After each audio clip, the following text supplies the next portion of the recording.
नमस्कार दोस्तों, जय जोहार। मैं कौशल तिवारी और बीनिया संध्या में आपका स्वागत है। राजनीति में विद्वेष किस हद तक जा सकती है, इसकी कल्पना करना बेमानी है, क्योंकि इस दौर में जिस तरीके से ईडी, सीबीआई सहित विभिन्न जांच एजेंसियों के माध्यम से राजनीतिक दुश्मनी को भांजा गया है, वह किसी से छिपा नहीं। याद कीजिए, आपकी शिवसेना प्रवक्ता का मामला हो या कांग्रेस के दूसरे नेताओं का मामला हो या दूसरे क्षेत्रीय दल चाहे झारखंड मुक्ति मोर्चा का मामला हो, किस तरीके से ईडी सीबीआई की कार्रवाई को लेकर सुप्रीम कोर्ट ने फटकार लगाई।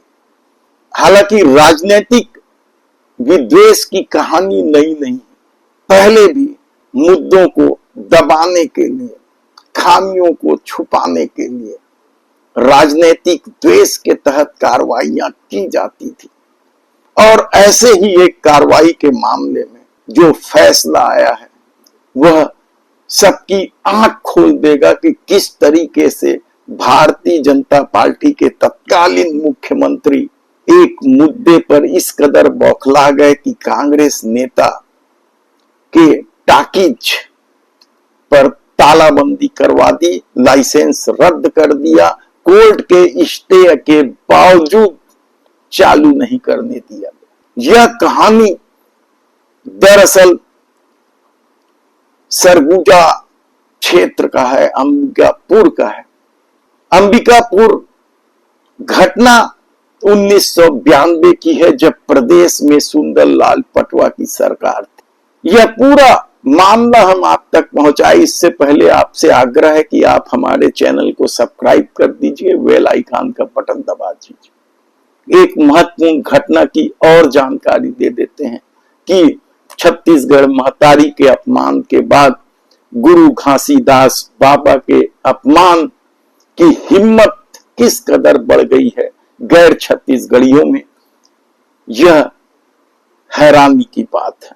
क्या होगा, कैसे होगा, पुलिस किस तरीके से खाना पूर्ति करेगी, सत्ता कैसे अपने को बचाएगी, इस राजनीतिक तिकड़म की कहानी हम फिर कभी बताएंगे। आज हम बता रहे हैं राजनीतिक विद्वेष की वजह से सिंहदेव परिवार किस तरीके से सत्ता के कोपभाजन का शिकार हुआ था। दरअसल वाड्रफ नगर के बीजापुरा गांव का मामला है। यहां अति पिछड़ा जनजाति समाज के यानी पंडो समाज के रिबई पंडो और उनके 2 बेटे की मृत्यु भूख से हो गई थी। सरकार हालांकि कभी नहीं मानती किसी की मौत को कि भूख से हो जाए, लेकिन यह मामला तूल पकड़ने लगा। तब इस मामले को सरगुजा लोकसभा क्षेत्र के तत्कालीन सांसद देवेंद्र कुमारी सिंहदेव ने इस मामले को जोर शोर से उठाया।